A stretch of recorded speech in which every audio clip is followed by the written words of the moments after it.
السلام علیکم ورحمۃ اللہ وبرکاتہ۔ میں حکیم حافظ بلال آپ سے مخاطب ہوں۔ آج میں کھانسی کے متعلق جو قانون مفرد عذاب ہے یا نظریہ مفرد عذاب میں تیسری قسم ہے کھانسی کی گدی کھانسی، اس کے متعلق آپ سے بات کروں گا، اپنے تجربات آپ سے شیئر کروں گا۔ گدی کھانسی میں ایسے محسوس ہوتا ہے کہ انسان کو بخار چڑھا ہوا ہے، جبکہ بعض مریضوں کو بخار ہو بھی جاتا ہے لیکن بعض مریضوں کو بخار نہیں بھی ہوتا۔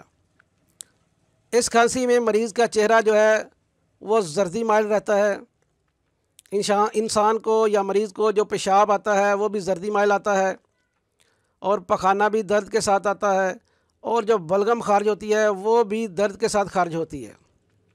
انسان کو غصہ زیادہ آنا شروع ہو جاتا ہے، اور پیشاب بھی، پخانہ بھی، بلغم بھی جلن کے ساتھ آتی ہے۔ جو بھی کھایا جاتا ہے وہ بھی ایسے محسوس ہوتا ہے کہ اندر جا کے جلن پیدا کر رہا ہے۔ اس میں بعض مریضوں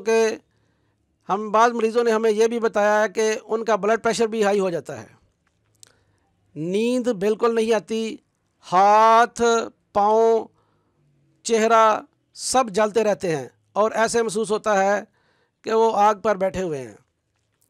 یہ بلغم کی بہت خطرناک قسم ہے، اس سے اور بہت ساری علامتیں پیدا ہوتی ہیں، لیکن اس کا علاج بہت ہی آسان ہے۔ اگر آپ کو یا آپ کے کسی عزیز کو، دوست کو یا رشتہ دار کو اس قسم کی کھانسی ہو تو اس کا یہ علاج کریں۔ علاج عام سی چیز ہے، ملٹھی۔ ملٹھی ہر جگہ سے، ہر علاقے سے، ہر دکان سے، پنسار سے مل جاتی ہے۔ 1 تولہ ملٹھی لے لیں، اسے اچھی طرح کوٹ چھان لیں اور 3 تولہ شہد ملا لیں۔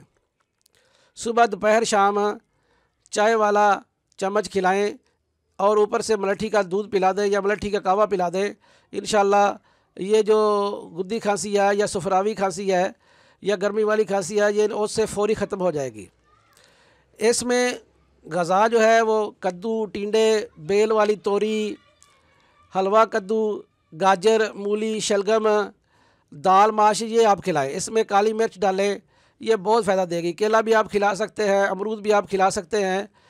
کوشش کریں کہ پرہیز ضرور کریں۔ اگر اس میں دیسی گھی یا مکھن کا اضافہ ہو جائے تو بہت بہتر ہے۔ السلام علیکم ورحمۃ اللہ وبرکاتہ۔